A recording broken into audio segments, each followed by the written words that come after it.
let's go ahead and review now New Japan Pro Wrestling, King of Pro Wrestling 2024.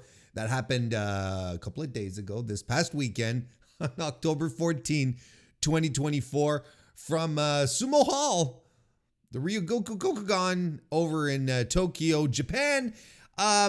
Good little attendance, I would say. 6,211 people showed up for the show. It's definitely not bad. Is it great though? Well, the last time New Japan was in this building, it was just literally a couple of months ago, with the finals of the G1 Classic, where Zack Sabre Jr. defeated Yota Tsuji to bring us to this point that we had that took place this weekend. 8,056 people were in the building for that one. So, I mean, there's a net drop. Like, there's legitimately a net, like, we're talking 2,000 people less on a card that overall I felt was stronger. We'll get to that in a minute. Like, on paper, I thought this was a really, really strong card. And seeing the main event of the G1 with Zack and Tsuji, I was like, well, this, we've got Zack in the main event with Tetsuya Naito. There's a fair chance that that we might get some really good numbers. As good as the G1 final, probably not, because I think the G1 final carries its own cachet. I think it carries its own it carries its own spirit. I guess that's the best way to put it. So getting into so it's easier, I think, to sell people on the finals. Probably, New Japan managed to sell some tickets for the G1 finals way ahead of time as well, because you didn't necessarily need to see the card. Chances are, if you know the finals are coming to your town, you want to go see the G1 finals, because the G1 finals usually are a testament of quality pro wrestling. So and I really loved the main event with Zack and Tsuji. I think it delivered. And yeah, so I kind of thought that Zack Sabre Jr. and Tetsuya Naito would do well. Am I surprised that it didn't do that it did significantly worse than the climax final? Yeah, a little bit. I'm a little surprised, but like overall, it's still a good number. These are just my expectations. I really thought that there was going to be a little more of a boost. Now, are we throwing Zack under the bus in that, he's not a draw? Are we going down that territory? No, not yet anyway. We're not jumping into that boat. Not just yet anyway. But nonetheless, I don't want to give the impression that this was a business failure. This was good. If you compare to other times New Japan was in the Ryogoku this year. Back in the night before, like the last semifinal match where Zack Sabre Jr. defeated Shingo Takagi in the G1, right? Again in August, on August 17, 5,340 people showed up for that. Sakura Genesis this year was in Ryogoku as well, 6,632. So, a bit more attendance, but still, we're in the same vicinity. So, it's not like it's a complete disaster. It's good business, and it's doing better business than per usual. Then this is always the context that we have to keep in mind, is that New Japan's live gates are better than other promotions running the same venue most of the time. DDT ran their Wrestle Peter Pan show this year, which was main evented by Yuki Ueno versus Mao, which was DDT fans went bonkers for. I thought it was a very good match on top of that. I thought it was a great match as well. 4,131 tickets were distributed. That's a great house for DDT, but, I'm pretty sure they'd like to be doing New Japan levels of attendance. Marigold Summer Destiny, excuse me. I don't know why my voice faltered on that. Marigold Summer Destiny, 3,058 tickets for a main event where Sari defeated Julia to become the Marigold World Champion. Josh Barnett's Bloodsport was also there. We know there was practically no one there, and Josh Barnett never released attendance figures, so we know they stink. Noah did Wrestle Magic 2024, 3,512 people there. Main evented by Kaito Kiyomiya, defeating El Hijo del Dr. Wagner Jr. Tokyo Joshi Pro, 2,349. Main event, Miyu Watanabe versus Miyu Yamashita. So it's a you can absolutely see the through line here. New Japan is doing great business regardless, at every single turn.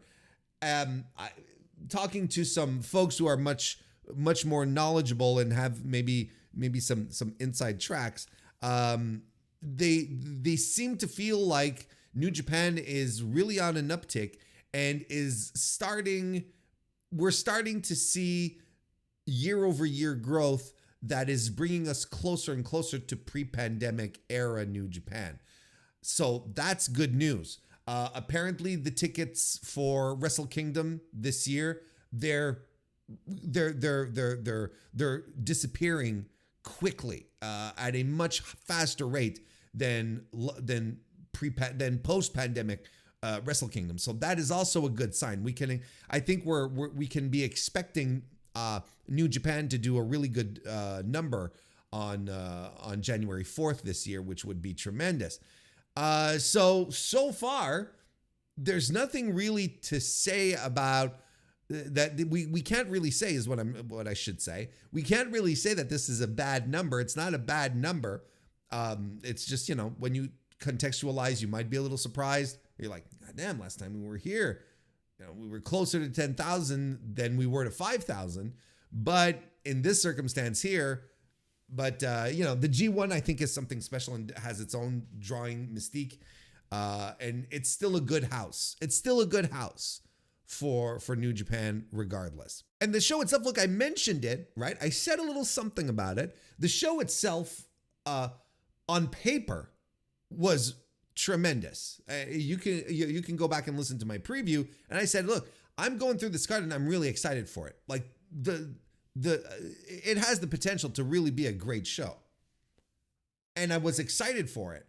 And what I ended up getting, and well, as if this is private little exhibitions that are done just for me. What we ended up getting was more of it was a good show. A pretty good show, a very good show, but I can't call it great. I don't think it was a great show. I thought it was very good, but I kind of was expecting more, and maybe that's on me. And I'm ready to accept that just might be my own level of expectation, because I ran through the card, looked at everything from top to bottom, like this has the potential to rule.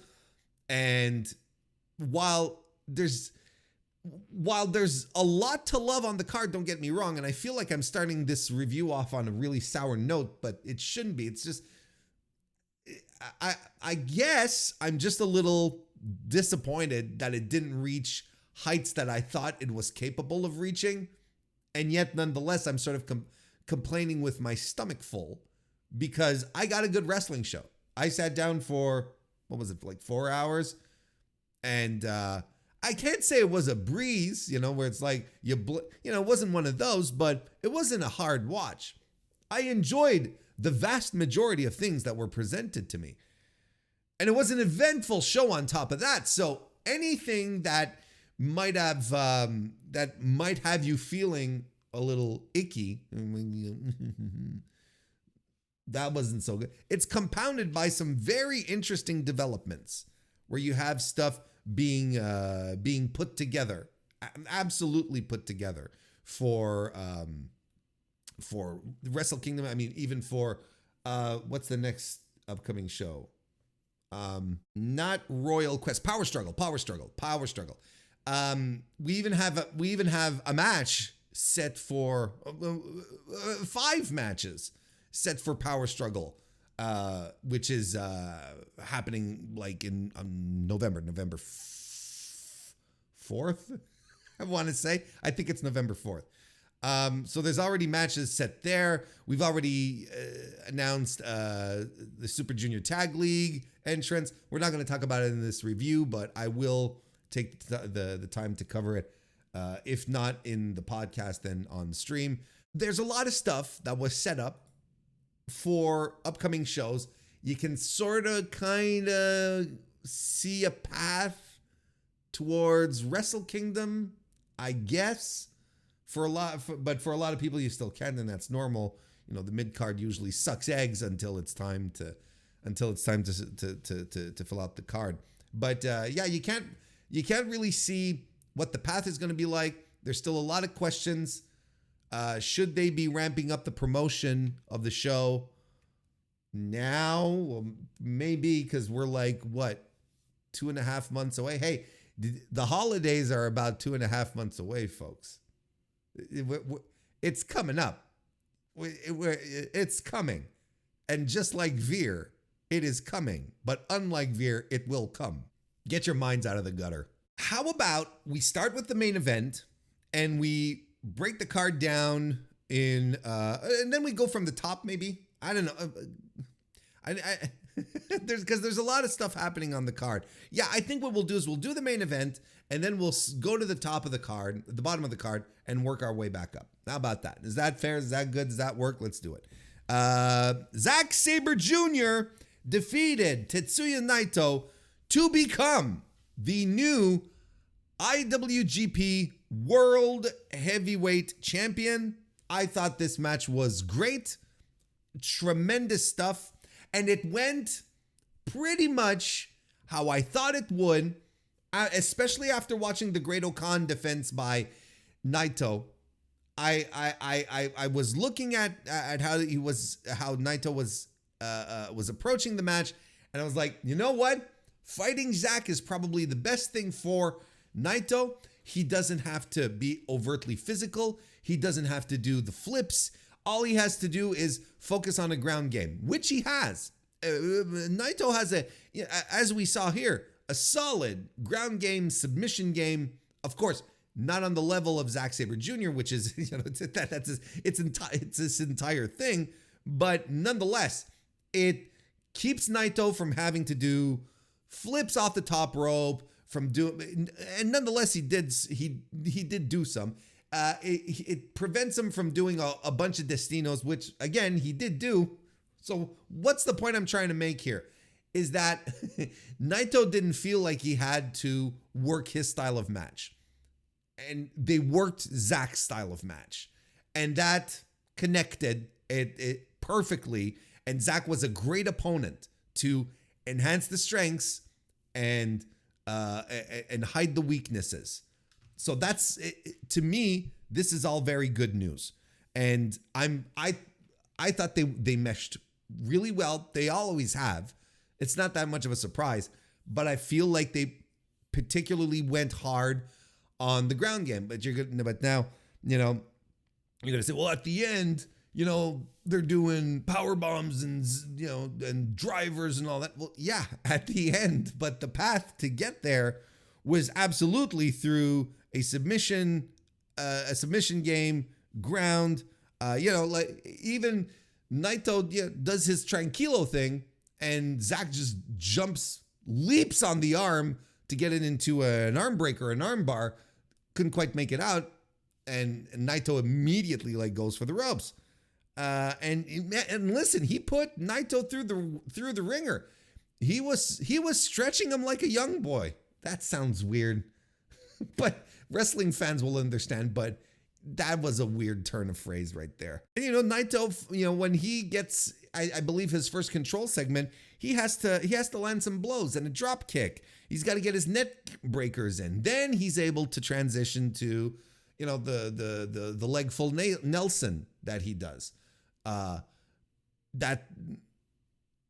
That way he's able to start working the neck for, Destino to be super, super efficient. And he does an avalanche hurricane run. And like I said, he's not staying away from the ropes, but he doesn't have to do it as much.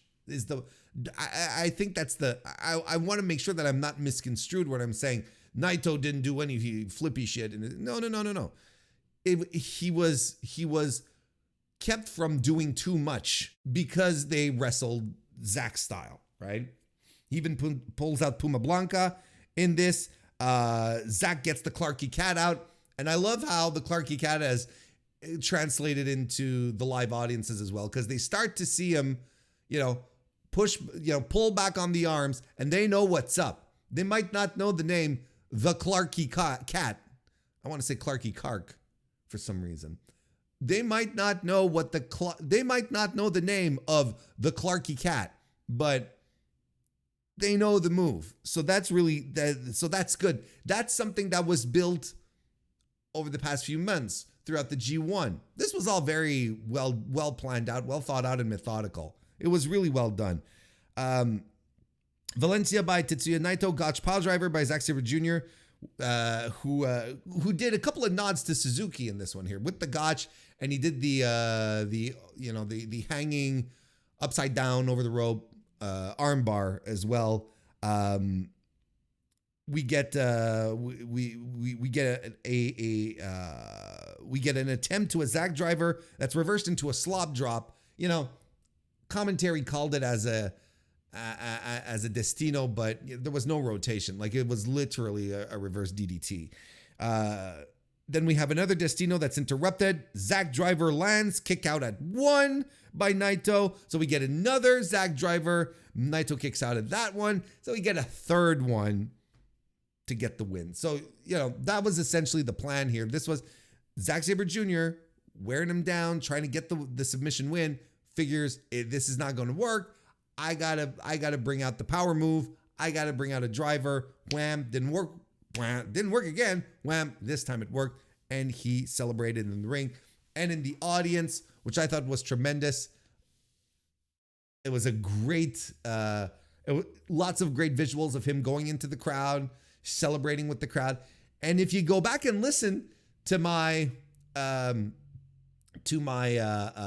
G1 coverage, I was talking about how Zack Sabre Jr. was starting to feel like a guy, like a top guy. They were giving him, his swagger was different. He wasn't petulant Zack anymore. When he won the G1, he went into the audience to celebrate. Like, there was so much, there had been so many signs at that point that they were pushing Zack, giving him all of the little star power, the little star feelings to make him feel and come across like a top guy. And he did the same thing here, and he took his time. It got to a point where Walker Stewart was like, well, I got to go catch a bus because I got to go to the airport because I'm flying back to the United States. So, sayonara. Chris Charlton was like, all right, hit the bricks, pal. You're fine. Go. Because that's how long the celebration was. And I thought it was cool. It felt organic. It felt real. And the Japanese people, man, they love them some Zack Sabre Jr. I think this is as good of a shot that you have with the New Japan crowd, locals, to bring in a fresh face that people love, that people are already enamored to, latched onto, because it feels fresh. That's the thing. It's not Shota Umino, it's not Yota Tsuji, it's not Ren Narita, it's not Yuya Uemura, it's not Ryohei Oiwa. It's Zack Sabre Jr., not exactly a young guy anymore, not the oldest, but not a young guy anymore. But nonetheless, it feels fresh because Zack has never broken through that glass ceiling of feeling like a top guy, of being a world champion in this company, which is something that he has now done and that they have been building for, I think, for the past year. If you go back and look at everything they've done, from having him drop the world title and the world TV title so that he would get away from it. Yes, there was the little Matt Riddle exhibition stuff. That was, I think, was kind of necessary. They felt it was necessary because they just needed to get it off of Riddle because he wasn't worth the money. The loss in the New Japan Cup, like, these were instances of him losing up, right? They gave him the Danielson matches.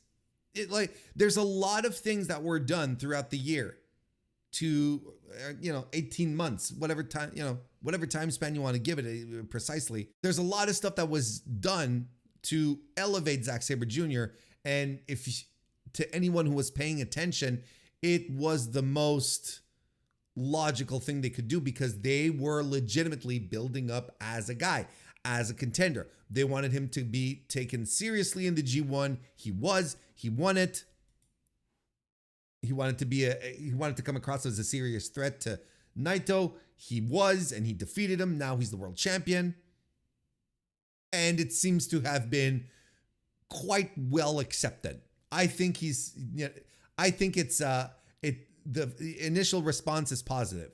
Now we get into the circumstance where he's going to be scrutinized for gates moving forward.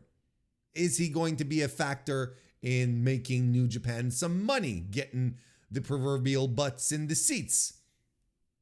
We have to let some time elapse. That's why I'm like, no, we can't start talking about Zack Sabre Jr.'s drawing power on the results of King of Pro Wrestling. That we have to let some time elapse, and it might only be after his reign is done that we're going to see that we'll be able to have the true full picture. So his first defense is going to be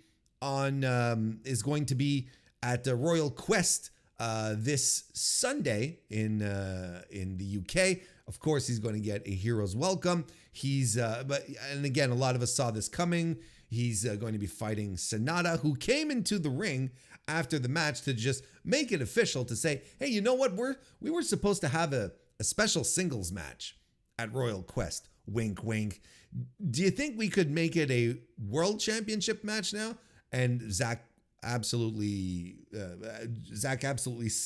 jumped in on that and said, yes, absolutely. Let's go right ahead. And then Shota Umino came out to stake a claim.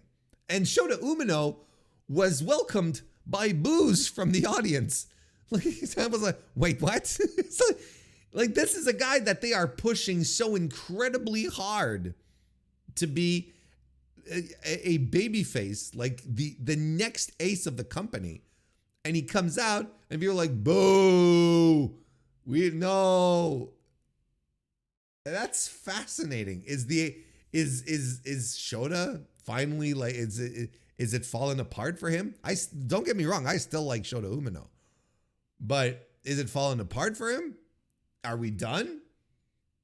I had some people bring up the idea that it just might be a Naito-esque situation here with Umino, where he might have to go heel for a while, only to get the babyface turn that the babyface run that everyone wants him to have. If this is any indication, maybe Sumo Hall was just like, maybe they were just like, oh, we're sick of this. No, not this guy again. I don't know. Maybe it was just a very local thing. Maybe not. So he basically challenged, and then Shingo Takagi came out as well. And, and then they were all, these two dudes here, not Sonata. Sonata was just standing around and, he was just standing there going, I have my shot. I'm fine.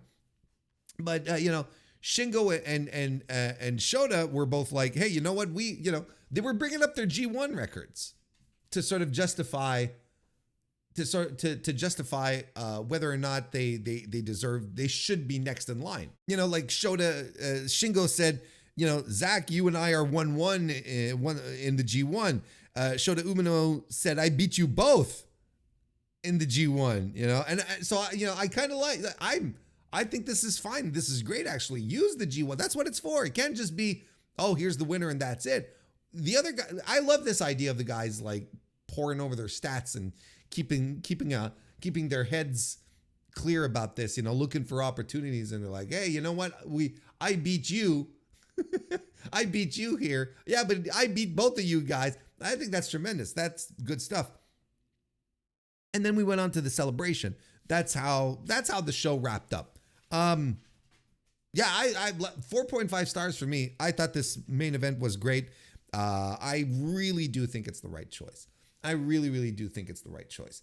Like I said, I don't want to get into, there had previously been talk permeating the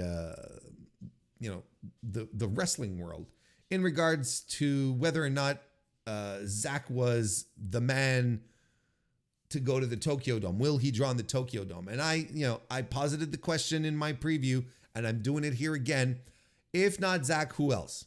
Like outside of Tetsuya Naito, who is an absolute bona fide draw. Like I don't think that's even up for debate. Who else in this company is a draw? Like the drawing factor was one of the reasons, was the most popular reason as to why people were making arguments against Zack Sabre Jr. winning the title and going to the Tokyo Dome, because he's not a proven draw. But who else in this company is? Do you want Hiroshi Tanahashi back there? Not in 2024. No, not in the Tokyo Dome main event. No, he's our brother's washed, and he's finally come to terms with it. We'll get to that in a second. Kazuchika Okada's no longer there. Like he's gone. There is no one else on this roster that is a proven draw. I think there is a slow case being built for Yota Tsuji, but because I feel like he was in multiple main events throughout the G1, and his main events always drew good houses. And he was in the big finals, right, at the Ryogoku against Zack Sabre Jr., where they drew 8,000 people. He was there too. But that way, I'm not ready to pronounce Yota Tsuji equals draw, but there's a slow case starting to be built. So the point is that who else in this company? Like if not Zach, who could be the guy? There's no one else. So you have to try stuff, and you got to put people out there, because Naito can't go anymore. He's not the same guy, not as hard as he used to. And these are all realities that unfortunately a lot of New Japan fans have to come to realize, and maybe they don't like it. I don't like it. I mean, I love Tetsuya Naito. I'm an LIJ fan. But that's the reality. That's where we're at. Anyway, great main event. Let's go back to the top of the card.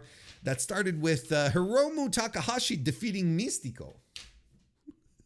In the opener, the curtain jerker in a sub 10-minute affair, which I thought was fine.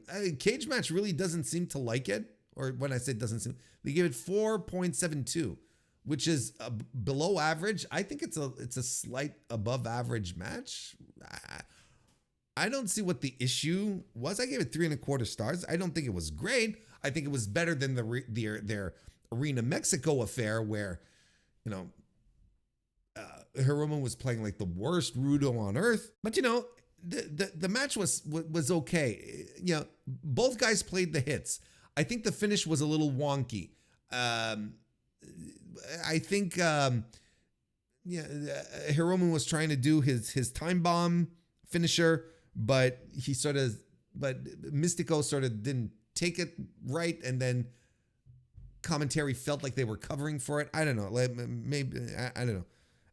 But then Hiromu clamps down his this new finisher that he's been doing. What have they been saying? The figure four, like a cloverleaf figure four kind of thing. And Mystico tapped out to that. So that is what it is. The newsworthy part is that after the match, you have Mystico doing this, we're doing this again, and then he's tugging on his mask and he's pulling Hiromu's hair. Are we getting a mask versus hair match between Hiromu and Mystico? Here's the thing.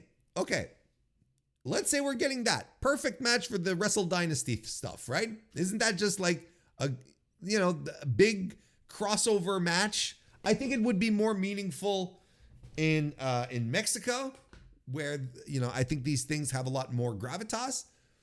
But look, if you're scrambling to look for matches for the the Wrestle Dynasty thing, and you've got both of your partners there, being AEW and CMLL, and Ring of Honor was the other one, right? But not in MLW. No. It was, anyway, I don't remember who were the partners. I can't remember. No, in Stardom and Ring of Honor, right? Which are basically New Japan and AEW respectively, right? So that's it. It's fine. There's no MLW. I don't know why I started thinking outside the box. That's basically it. So, I mean, I think that's a great Wrestle Dynasty match, and probably Hiromu losing his hair would be a big, because Mystico's not losing his mask. You know, like this is not happening. And I think Hiromu losing his hair in Japan would be more meaningful. So yeah, and I know I just said, well, the mask versus hair thing would be more meaningful in Mexico, but I talked my way out of it. Okay, sue me. I changed my mind. It actually works, because we know Mystico's not losing his mask. He's not losing his mask. No way, shape, or form is he losing his mask. It's fine. So that might be something here, right? So on the plus side, you're like, this is a good little match for the Wrestle Dynasty. On the negative, this could absolutely be Mystico just going into business for himself. Now, commentary talked about it quite a bit, so I'm thinking probably not. But I'm just giving myself a little gap to not be completely surprised if it turns out that Mystico was running his own angle here. He's a great worker. He's a fantastic worker. So for him to just get into the ring and do, let's do it. Kind of like when he was saying, I would love to wrestle Dookie for the junior tag championship. That's not gonna happen. Like, it's not. I don't think so. Not unless they do it on Wrestle Kingdom. But that doesn't make sense. Yeah, look, there's my point. Like, Mystico, he's a fantastic worker. This may have just been a case of him going into business for himself. So that could be it. Anyway, match is fine. 3 1/4. I liked it. I thought it was pretty good, but you don't have to go out of your way to see it. And I don't know how much chemistry these two guys have. So I don't even know. Like I said, the Arena Mexico thing was the thing. I don't think it was very good. This was better, but there's no chemistry. So I don't know what a match on the main stage of Wrestle Dynasty is going to come across with these two guys. I don't know. The Intergalactic Jet Setters, Kevin Knight and Kushida, defeated Clark Connors and Drilla Maloney to become once again IWGP Junior Heavyweight Champions. I really liked this. I thought this was a tremendous match. Always a pleasure to see Kevin Knight wrestling in Japan. Of course, it's tag team season. That's when they bring him back. You see what I told you? You see exactly what I told you. It's exactly what I told you last summer. Towards the end of the spring and the beginning of the summer, when Kevin Knight I was saying Kevin Knight at some point is going to disappear, and he's going to be back for tag team season, and then he'll be gone again. That's what they do with him, which is dopey and dumb, because this guy is finding his footing. He is very close to being a fully formed pro wrestler. He's already fantastic. There's just little details, little things, but he's put so much of the package together that he's a delight to watch. I don't know why they're not clamping him down. I don't know why they're not like, you come and join the juniors division for realsies. Yeah, we're not going to pretend here that we need you like 2 quarters out of every year. I think he's tremendous. And I think it was great here. That dive that he took from the top rope into the audience, right, where you had all the guys there, you had both Bullet Club guys and Kushida, was just phenomenal. It was so good, and he was flying so he almost overshot it. He was on the top rope, top turnbuckle in the ring to the outside over the rails into the audience, and he's like. He almost overshoots it. You'd be worried that he wouldn't be able to make it. But Kevin Knight is like, no, I could go even further if I wanted. That was just amazing stuff. It was a really dynamic, great match, great sprint, 12-minute match that was just like, it didn't get boring. It was high octane the whole way. Drilla Maloney is fantastic. I like Claude Carnes too, but Drilla Maloney, man, he's got something. He's coming full circle. He's been coming full circle in New Japan, and he's I don't know, man. No one looks like him. No one, and he looks dangerous. He's one of these guys who just looks dangerous. It's tremendous. Anyway, they dropped the titles. The War Dogs do, but good for Kushida and Knight. They're a good team. I enjoy this team. I enjoyed this match. It was a good setup. TMDK retained the IWGP Tag Team titles against Bad Luck Fale and Caveman Ugg. I believe this was his New Japan debut of Caveman Ugg, longtime stalwart of the Oceania scene, Australia, etc. Yeah, he's been. He had a good little performance here. I thought the match was all right. Nothing to write home about. Caveman Ugg looks good. I think Nichols and Shane Hayes, they were like minimal effort. I think they all and these guys are pals. Don't get me wrong. I think the idea is that they wanted to give Ugg as much shine as possible, and Fale was just more than happy to let everyone else do the work. So, it is what it is. It's like I gave this match 2 3/4 stars. Just a match that happened, and Caveman Ugg was the highlight. But I think that was by design. I don't think he was outwardly. I don't think he was incredibly spectacular. Like nothing that blew me away, but you can tell solid, seasoned, crisp, like a good pro wrestler. Don't get me wrong, but nothing where I'm like, oh my God, I need Caveman Ugg every day, every week on my TV wrestling, unlike Beast Mortos, for instance. Shingo Takagi defeated Ryohei Oiwa to retain the Never Openweight Championship. Bit of a sprint. I enjoyed this. If you remember in my preview, I said I was disappointed with the positioning of this match. I was disappointed that it was so early in the match when there's other stuff you could have bumped down the card, because as you know, in New Japan, the earlier you are on the card, the shorter your matches are.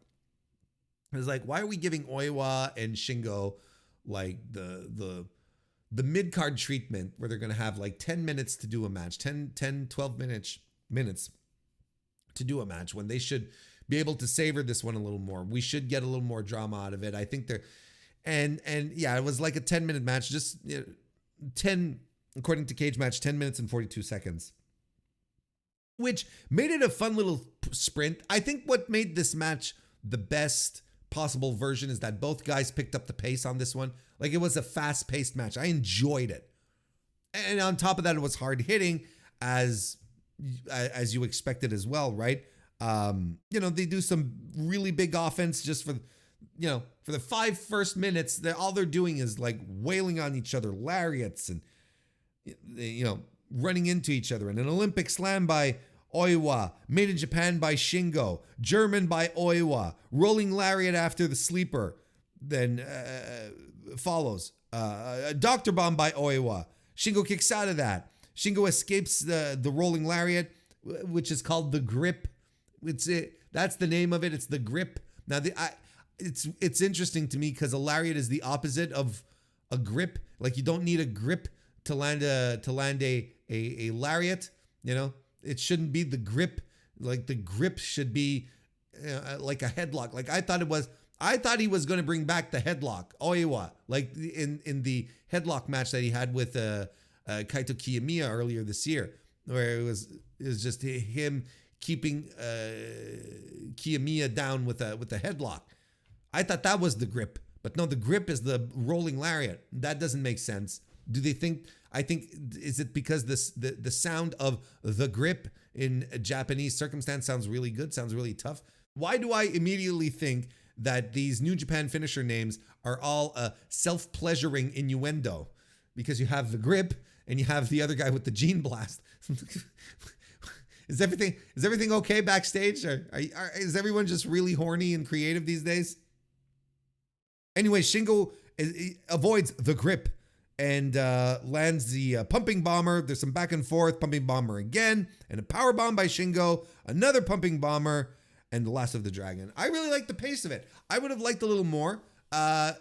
Could they have gone bold and given Oiwa the title? Sure, but you know, I think there's a lot of anxiety again amongst wrestling fans in regards to certain wrestlers.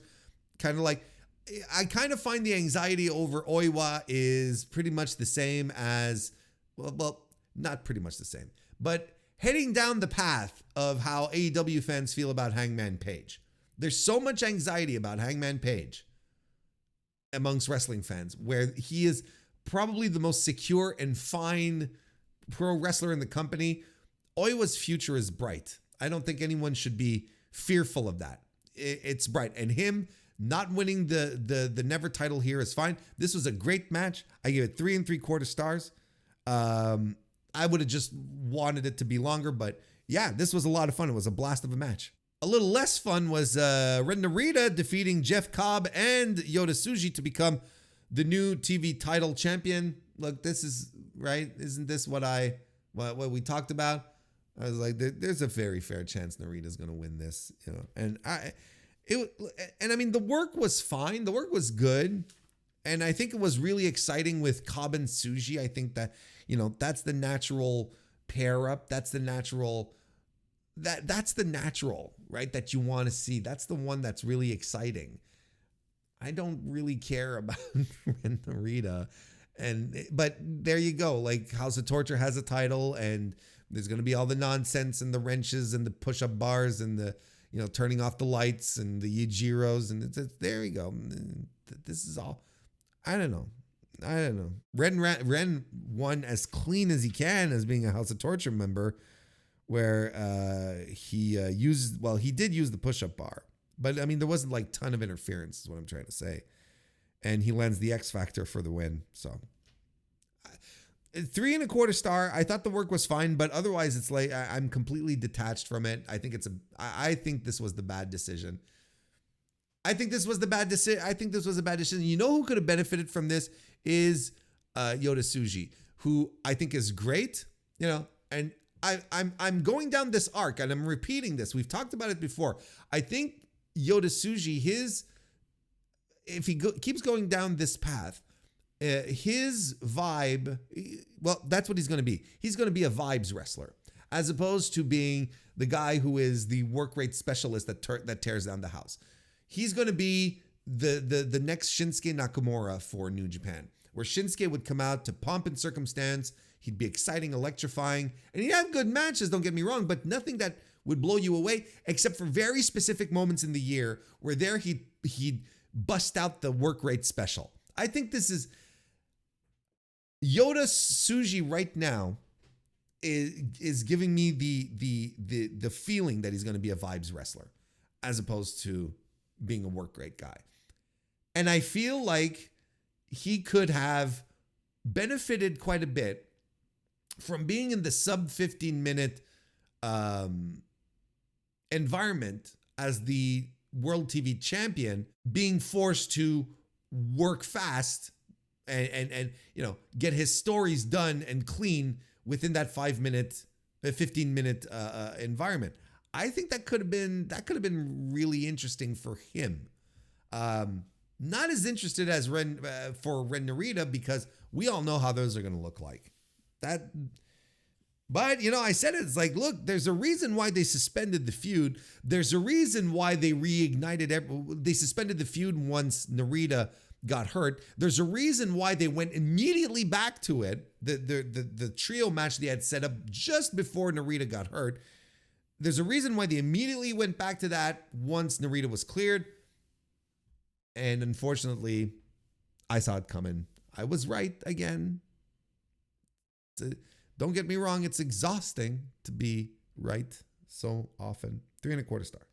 Shota Umino El Fantasmo and Hiroshi Tanahashi defeated the House of Torture trio of Evil, Yoshinobu Kanemaru, and Yujiro Takahashi. I don't have many notes here. I didn't particularly care for the match.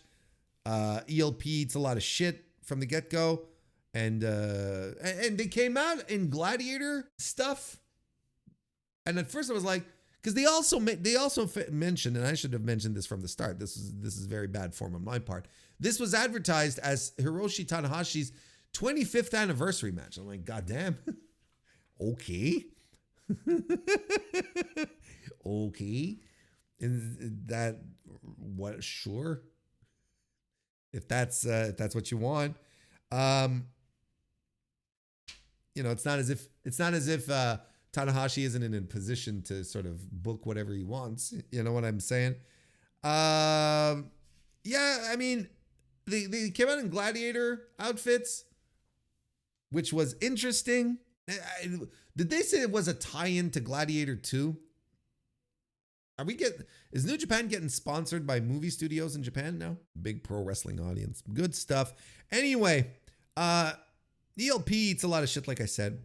And, Umino and Tanahashi get their turn. And, there's shtick in this. And it doesn't matter. None of it matters. Hiroshi Tanahashi gets the win off a high fly flow. I'm like, okay. Yeah, that makes sense. I did 2.5 stars for me. We're bordering mediocre. It's like very, just a match that happened kind of thing. Not bad by any sense of the imagination, but it's just like, all right. However, the big news that happened here is Hiroshi Tanahashi got on the mic and announced that he is going to be retiring on January 4th, 2026, which will be Wrestle Kingdom 20 for those of you paying attention and playing along, which will be Wrestle Kingdom 20 for those of you playing along here. So not unlike what they did with John Cena, not unlike what they did with Sting. So not unlike what they're doing with John Cena, not unlike what they did with Sting, and to a degree, Bryan Danielson, but then again, that Danielson's not retired. Let's be real here. Tanahashi is going to have his own farewell tour, which I think is absolutely warranted. And quite frankly, good on New Japan to be milking it.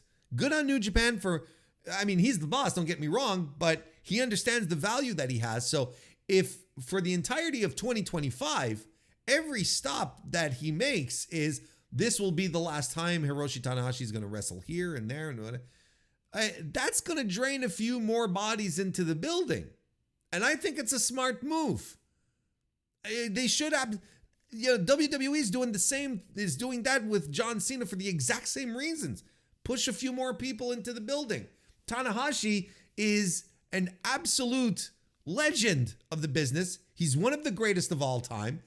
He is absolutely deserving of this type of send-off. This is absolutely it, as opposed to, a dome show here and a dome show there. And that's what it should work for. That's what it should turn out to be. And if he's retiring at the Dome next year, yeah, I hope he gets to pick an opponent that he feels is worthy for him. Like, it's good. Like, it's smart business.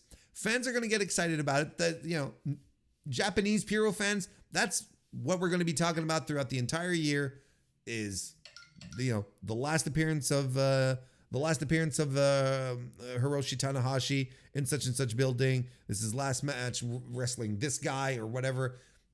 It's good stuff. I'm looking forward to it. And I got to say, and I sort of touched on it, and I'm going to bring it earlier, and I want to make sure I understand it. Good on him for having enough self-awareness to realize that this isn't just, this ain't it anymore. This just isn't it. I can't go anymore. There's no point in trying to advertise me as a superstar anymore. Might as well make money off of the fact that I'm out the door. And I think that's very big of him. Now, of course, he's president of the company. It's not as if he has to scramble for money after. He's set, like he's fine. As long as he keeps showing that the company is improving, he can hang on to that position for as long as he wants, I'd say. And it's Hiroshi Tanahashi, goddammit, right? A guy who revitalized the company pretty much on his own after a very, very bleak period in New Japan history.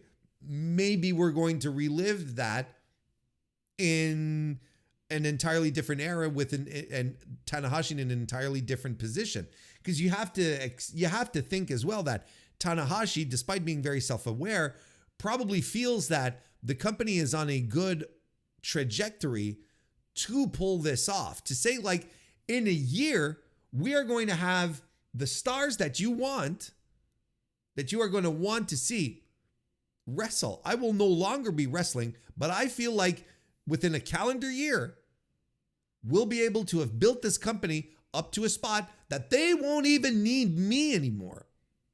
Because he has that consideration, not just on an ego point of view, but on a business point of view, because he's the president of the company. So he has to have these considerations.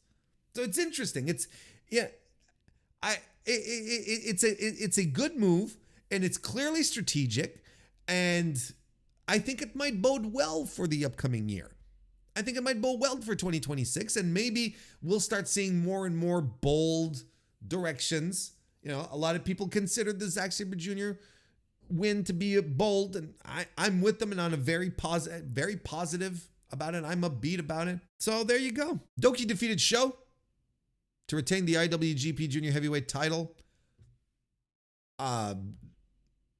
This is not even a match. Like, it's the Sho is dragging Doki out of the backstage area during presentations, and he beats him up and he brings him into the ring and he tears his mask off, only to reveal that the part of Doki's face that is masked is actually like a demon.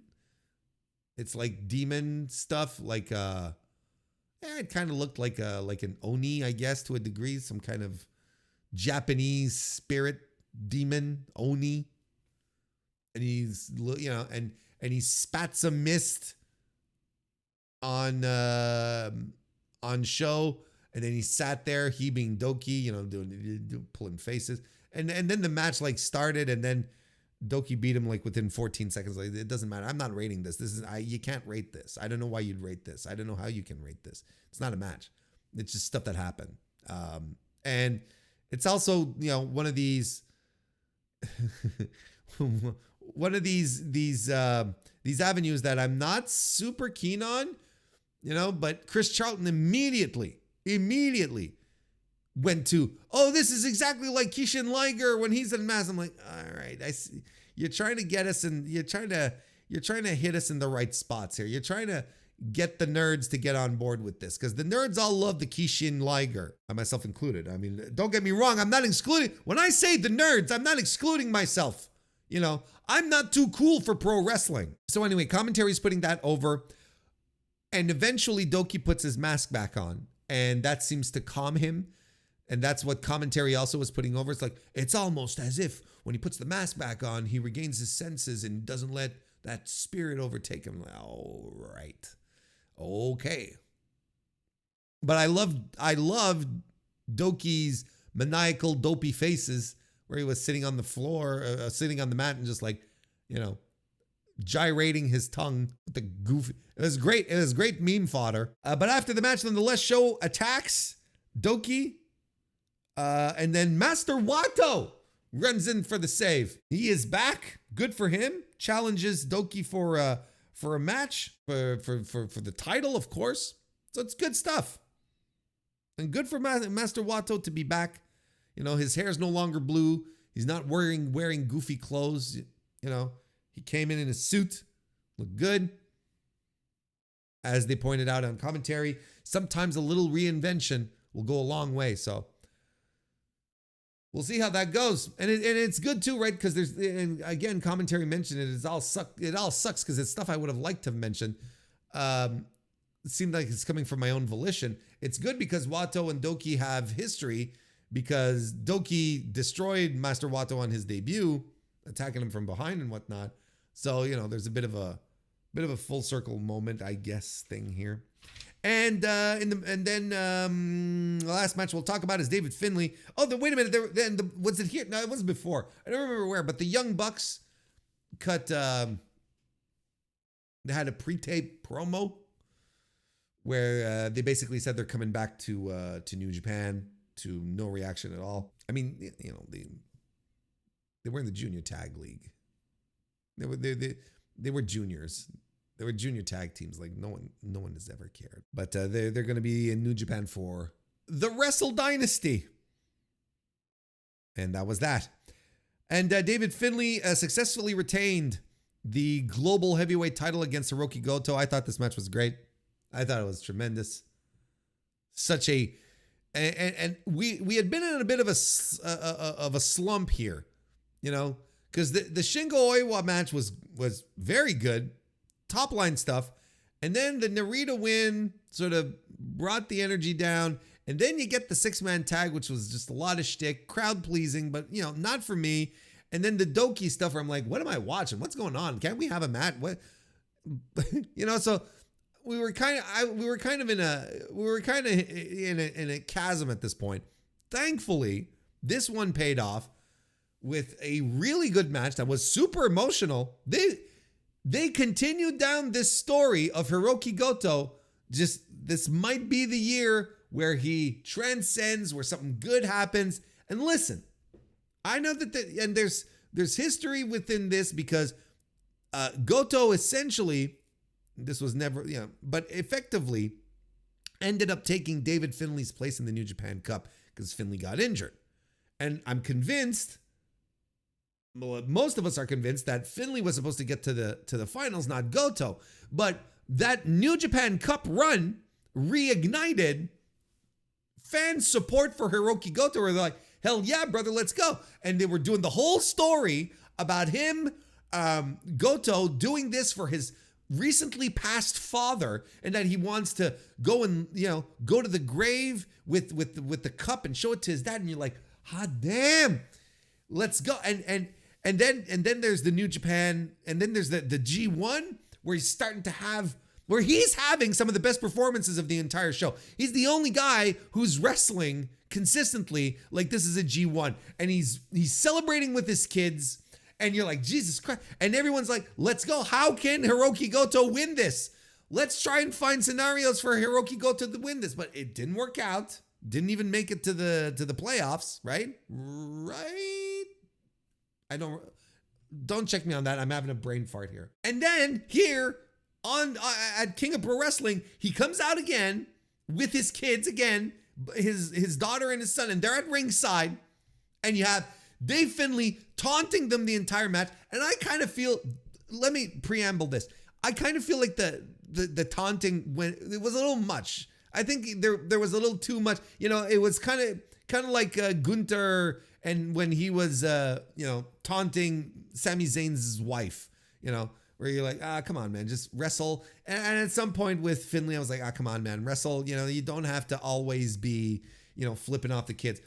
Finlay was a great heel in this, to the point where I was like, all the elements are here. Everything is like, David Finlay is flipping off children, like literal children, not teenagers, not 16-year-olds, kids, little kids. He's standing there and he's giving them the double birds, and he's mocking them. He's setting chairs up in front of them so he can slam his father, their father on it, and it's like, he was great. And this match, from the moment Hiroki Goto came out, this crowd was 100% behind him. They were doing the Goto chants during the entrance. They were ready for Hiroki Goto to get something, to, as they said, finally be the bride, not just the bridesmaid. But it didn't work out that way, despite the fact that this crowd, for the better part of 2024, has been rooting for Hiroki Goto. This fucking company still will not do the right thing. They bring in the kids. They have David Finlay go hard on the taunting.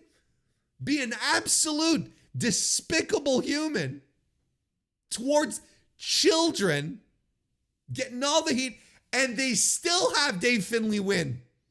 They still can't consecrate Hiroki Goto as a guy. And this baffled me.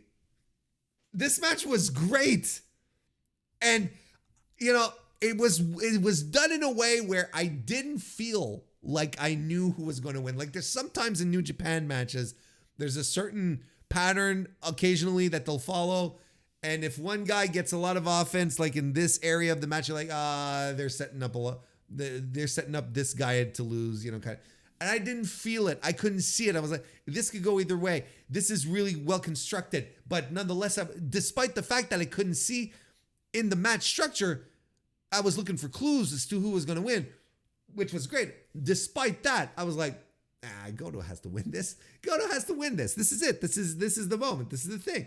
And they still couldn't do it. They still couldn't pull it off. They still sent Hiroki Goto back to the locker room, to the showers, with a big gloss. And on top of that, his young child daughter is sitting at ringside and has her hands covering her eyes, crying, bawling. She is crying so much that her fingers that are covering her eyes are glistening with tears. Her fingers are effectively soaked with her tears, and she cannot bear the idea that her father just lost. And Finlay, I gotta admit, it's great. He sits on the ring apron and starts doing boo-hoos at her. Like the most vile human. Don't get me wrong. But Jesus Christ, when are we? The only explanation I could possibly have here is that they have something for Goto at Wrestle Kingdom. That's the only thing that would make sense at this point, because the fan support has been real, has been organic. They want a Hiroki Goto top tier singles run, singles title, singles championship run. They were ready for him as world champion during the G1.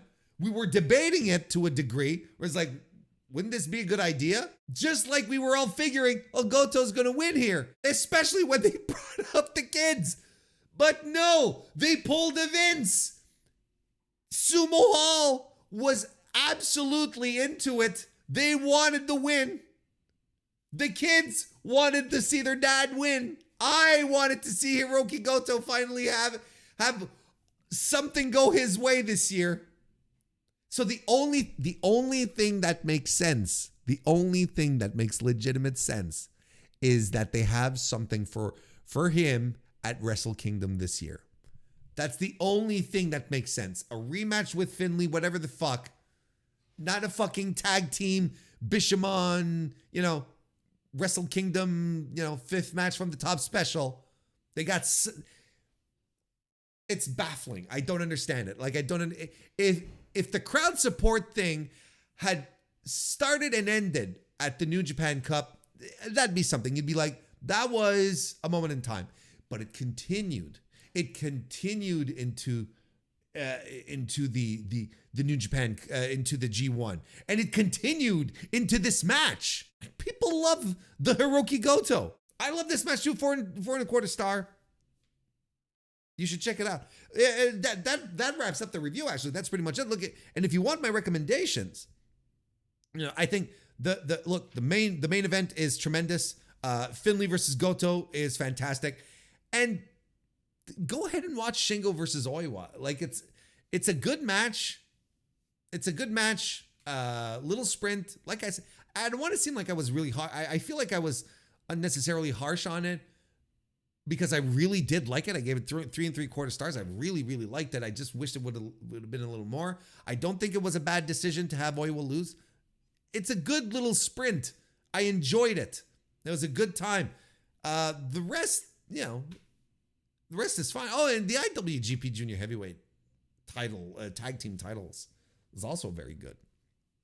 You see, there's a lot of stuff to like on the card. There's a lot of stuff you can skip, but it's a newsworthy, busy show. It's oh wait, no, before I wrap, I was almost forgetting. After the Hiroki Goto Dave Finlay match, Finlay gets on the microphone and he challenges Uemura, who is out with an injury. And he's I still need to beat this guy. But instead of Uemura coming out, we have Taichi, who is going to be challenging next, and he's going to be challenging at the Power Struggle show, right? And we already have some matches set up for Power Struggle, if I'm not mistaken. We already have 5 of them off of the events of this weekend's King of Pro Wrestling show. Like we said, we have Dave Finlay versus Taichi. They're going to do Doki versus Master Wato there as well. I forgot to mention as well. I feel bad. TMDK, after their match, got challenged by Great Khan and Hanare. So that's going to be a match for Power Struggle, and at the same time, sort of to set things up for World Tag League, which is coming up. And a special tag contest between Hiroshi Tanahashi and El Phantasmo versus Evil and Ren Narita. So that's what we have so far for the Power Struggle. And there will also be the final of the Super Junior Tag League that's going to be there as well, because they're going to blast through this over the next 2 weeks. It's pretty much what you expect. There's two interesting things. Taiji Ishimori has a mystery partner. That could be a lot of stuff. And the Velocities are in this. And this could be a possibility for the Velocities to shine on a really bigger stage. So I hope I'll be keeping an eye on the Velocity matches just to see how all of this is going. So now we can wrap up the review. I think I've covered everything. I don't think I've forgotten anything. Anyway, the matches are there, and that's what's most important. Busy show, lots of good matches, a couple of great matches on top of that. Big world title change. If you're a New Japan guy, or gal or non-binary pal, there's stuff that you do have to check out on this show. So that's it. That's where we're at, and a good show. Not a great show, but a good show. Those are my thoughts.